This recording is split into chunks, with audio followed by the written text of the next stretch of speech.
This week on Siskel and Ebert, Cuba Gooding Jr. plays Robin Williams' Heavenly Tour Guide and What Dreams May Come. And Saturday Night Live's Butabi brothers set their sights on A Night at the Roxbury. Plus, Woody Allen and Sharon Stone voice little insects with big problems in Antz.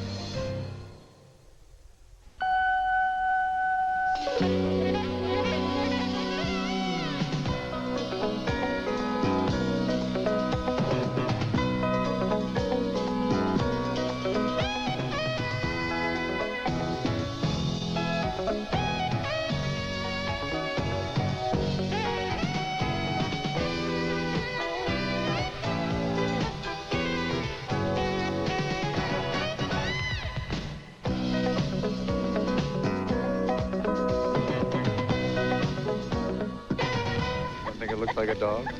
Sure, you always take the easy one. Well, how about that one, then? That looks like a complete 24-piece dining set with a soup tureen. Robin Williams and Annabella Sciorra are young and in love, but will it last forever? What Dreams May Come is one of the new fall movies we'll be reviewing this week on Siskel and Ebert, and we'll also take a look at the new animated feature named Antz. I'm Gene Siskel of the Chicago Tribune. And I'm Roger Ebert of the Chicago Sun-Times. After Robin Williams and Annabella Sciorra fall in love and get married at the beginning of What Dreams May Come, they do not live happily ever after. There are a couple of big surprises right at the top of the movie, some of which have already been revealed by all the ads and trailers. So I feel safe, I guess, in saying that one of them is that Williams dies in a car crash. And he moves on to the next world where he finds a long-lost friend. And look at the remarkable vision of heaven that is painted in this movie. It's like a landscape constructed out of the materials in his imagination, as if paradise were an impressionist painting.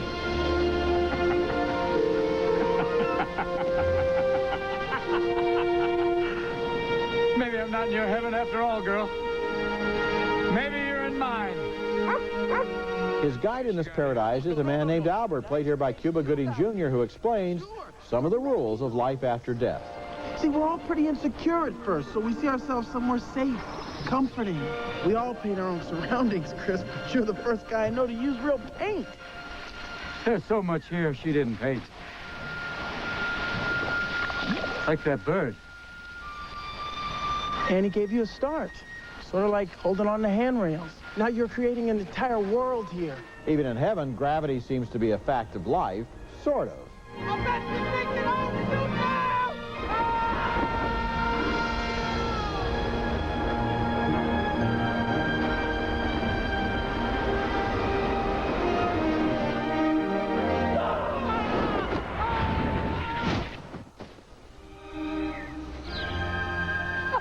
What Dreams May Come is the latest visionary film by Vincent Ward, who made The Navigator and Map of the Human Heart. Both of those were about journeys into unknown worlds, and so is this one, especially after the Robin Williams character determines to venture into hell itself to save the soulmate that he loves. This is one of the most visually imaginative films I've seen, and Williams somehow has a way of seeming at home in all these imaginary universes, just as he did in Popeye and Jumanji. The flaw in the film, I think, is that it compromises on a conventional happy ending just when it seems poised to push us over the top into something that would really have been special. That holds it back from greatness, but still, it's a very special movie. Well, in terms of its visual strategy, it is great, no question about it, and I'm glad you signaled out Vincent Ward. I had spotted his talent in Map of the Human Heart, picking one of my top 10 films that year, and if you're looking for a video recommendation, Map of the Human Heart, which was also a love story, and I thought a very passionate one. This picture is stunning. I mean, we know that computer animation is a major development in film art. Well, this is the best it's ever been used, right? You haven't seen it used any better than this. Well, it's not so much the technical quality, so much as the imagination that I'm responding to. How appropriate it is for the way that he exists in a landscape of paint that is still wet. Because his imagination has just completed the painting that he is now part of. This movie is a movie just to be looked at, but I did feel that at the end, if they hadn't been so conventional, they could have maybe pushed it over a little bit more in the dramatic area as well. I was so excited at looking at that did not occur to me, if we'll say. The other thing is, as long as I'm giving advice, see it in a movie theater, the best movie theater in your town, because you don't want to see this on tape someday. You're right, you're right. Okay, next movie. And our next movie is A Night at the Roxbury, about two clueless would-be hipsters always trying to get into the same hot dance club and failing. It's a dreary and predictable comedy that isn't helped by being about the third such film to come out recently. It's not in the same class as either The Last Days of Disco or 54, which weren't themselves anything special. And in just a few months, I guess, we've seen the creation of a whole new genre. The leads are played by Will Ferrell and Chris Kattan, adapting their Saturday Night Live sketch.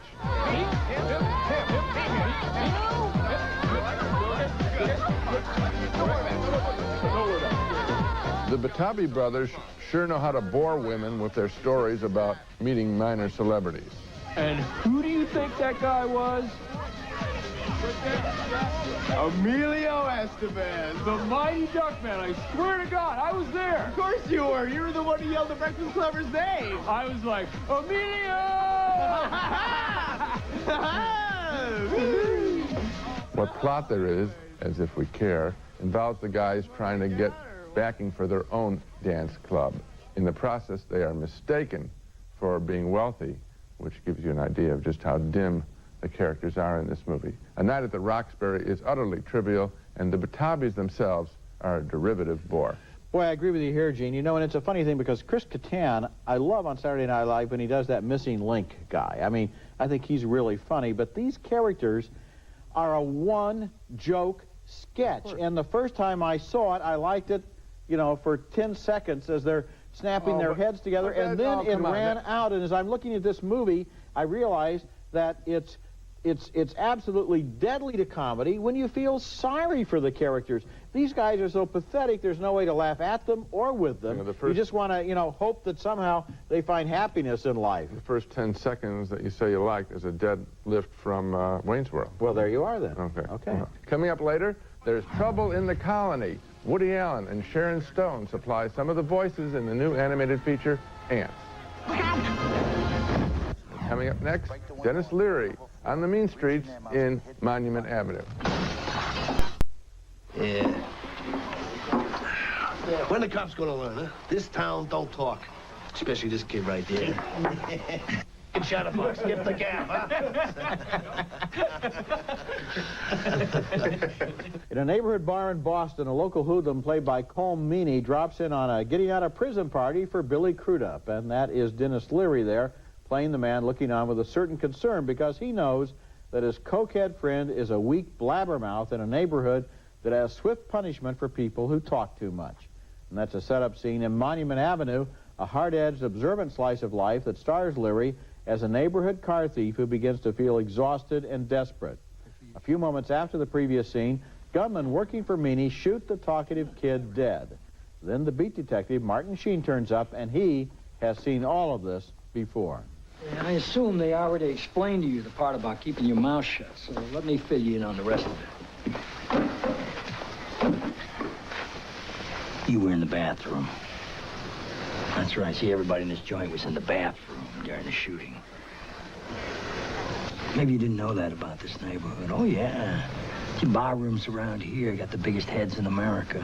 The movie has a lot of everyday detail depicting a neighborhood where young men are growing older every day but still playing the same old tapes over and over again. What I want you guys to do is break the window on the ground level floor, reach in their mouths, and hit that button. Hurry up, come on. Go, go, go, go, go, go, go, go. Once the glass is broken, you activate the alarm. Now, this gives you 2 minutes. I repeat, exactly 2 minutes before the cops show up. So don't be around. There have been a lot of movies about the mean streets and about local hoods on dead-end trips, but Monument Avenue is a special one that looks and listens and sees how a rotten system is preserved by a code that essentially destroys the lives of everyone who subscribes to it.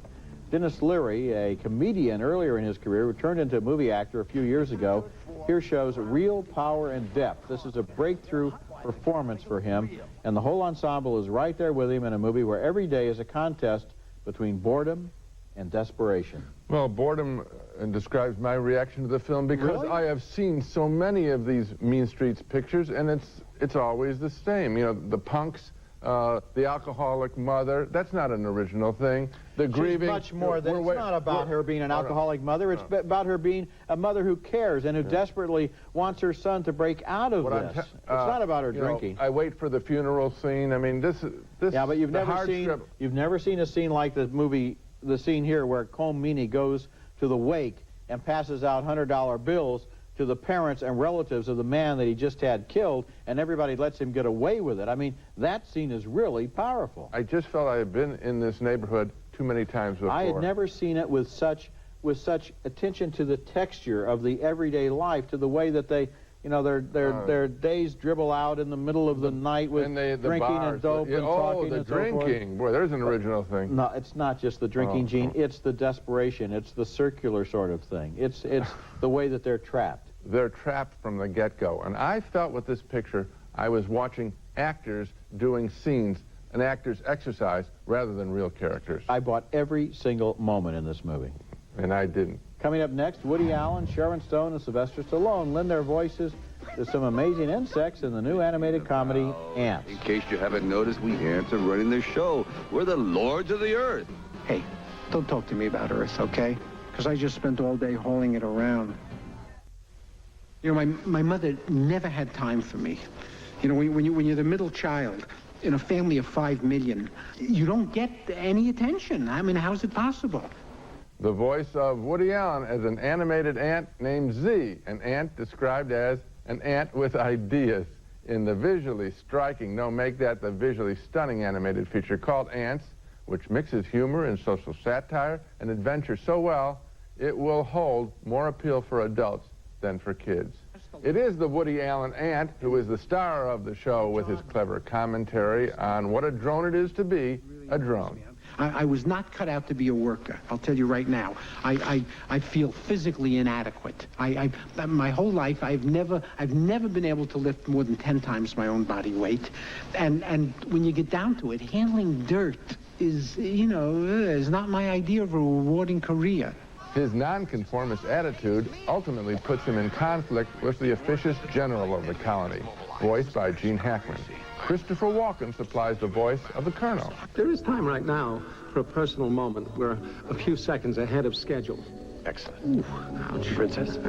Well, a few seconds isn't much, but I guess if it's quality time. So, how was your day? Anything interesting happen? We declared war. Declared war? Boy, talk about a rough day. Sir, I hate to interrupt, but time stands still for no end. That's Sharon Stone supplying the voice of Princess Bala, the daughter of the colony's queen. Bala becomes Z's ladybug. What a bunch of losers. Mindless zombies capitulating to an oppressive system. Hi. Want to dance? Absolutely. Another part of the story involves Z's search for a legendary land of plenty called Insectopia. But once there, the ants find it's sticky going when there's gum afoot. Get me out of here!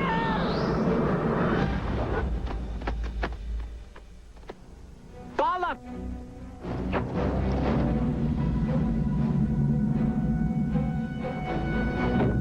Now, each shot of huge numbers of objects in Antz, and there are many, is impressive.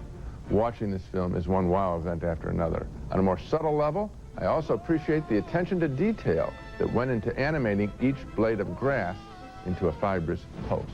That, an exciting battle between ants and an army of termites, and letting Woody Allen, I assume, write many of his characters' lines, marks Antz as one of the major film achievements of this movie year. Boy, I agree with you, and I agree, too, when you said that this movie appealed to adults as much as, or maybe more than to children, because it reminded me of Animal Farm in the sense that it takes these ants in their colony and finds parallels with society, as, for example, when Woody Allen says about the termites, instead of attacking them, why don't we just give them some campaign contributions?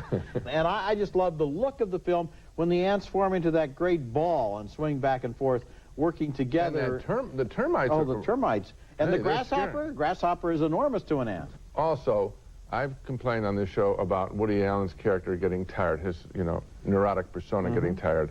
He brings it all back with this character. Maybe he found that he wasn't dealing with himself liberating He adapted his own dialogue, and it's really funny. And there's a kind of an in-joke because Woody Allen is so famous for detesting and having a phobia about insects of all kind, and now he gets one of his best roles playing one. When we come back, a special report about a trend I noticed at the Toronto Film Festival. I call it the new geek cinema. The stripper's here. Excellent. This is Tina.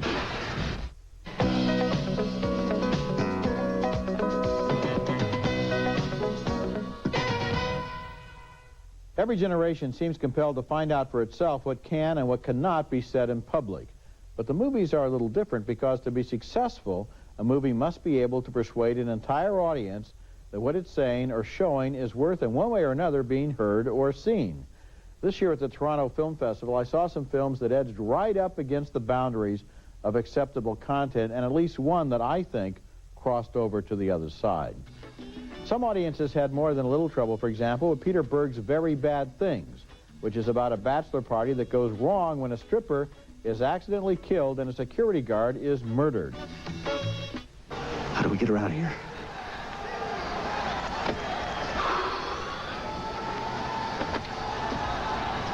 We can wrap her up in blankets, bring the car around to the back of the hotel, lower her gently down off the balcony, put her in the car, we're done. You've done this before? The reality is, you take away the horror of the situation, take away the tragedy of the death, take away the moral and ethical implications of all that you've had conditioned and beaten into your head since grade 1, what are we left with? What? It's a 105-pound problem. That's not an unusual scenario in itself for black comedy, but some audience members thought that those deaths were so brutal and heartless that the movie was never able to recover and get back on the track of comedy. Even more controversial was the film Happiness by the director Todd Solondz. It goes behind the closed doors of desperately lonely people who seek solace in their depravities, and the most disturbing scenes involve a child molester whose wife has no idea of his secret life. Sometimes I wonder if any of your patients can talk to you. Sometimes I wonder if they'll ever stop. I should tape some for you. Oh, Bill, would you? Would you really? So I could listen too? No. Oh, come on. You're such a tease. You know I wouldn't tell anyone. Right, because you're so secretive. Well, maybe not as secretive as you. What secret would you like me to tell you? And we'll be reviewing Happiness in a couple of weeks. The most disturbing film I saw at Toronto was Thursday by Skip Woods, which essentially consists of 2 hours of sadistic and depraved violence, much of it directed against minorities and presented as comedy. Its style shows that it expects audiences to find it hip and cool, but this is a movie that poses the question, are we so determined to be hip that we will laugh at literally anything? Now, we'll be reviewing all of these films as they're released, and don't assume they're all going to get thumbs down from me. I like movies that push the envelope and take chances, but I'm not sure all subject matter can be protected by a shield of hip irony. Movies traditionally earn their right to controversial subject matter by how they treat it and what their attitude is toward it, and what I'm calling the new geek cinema. Some of the new geek films I like and some I don't, goes way beyond that tradition. Some of these films are like the geek at the circus sideshow who used to bite the heads off of live chickens. These movies are not hip and they're not ironic, they're simply depraved, and their directors have chicken feathers all over their chins. Listen, just on a recent show, I was telling you about Urban Legend that I thought went over that. Now, this is a mainstream picture compared to the films that you're talking about. I think you're going to find with some of these pictures that Urban Legend was more like a PG-13 by comparison. This is going on in other areas of film. Comedies are going over the top. The fact that There's Something About Mary has been such a gigantic hit, raises the bar to what you got to get to make the audience laugh. The movies are moving rapidly, and the man who predicted this all was Marshall McLuhan, who said many years ago, we're living in speed up. And that's exactly what's happening. Recently, I've been feeling really speeded up. We'll be right back after this.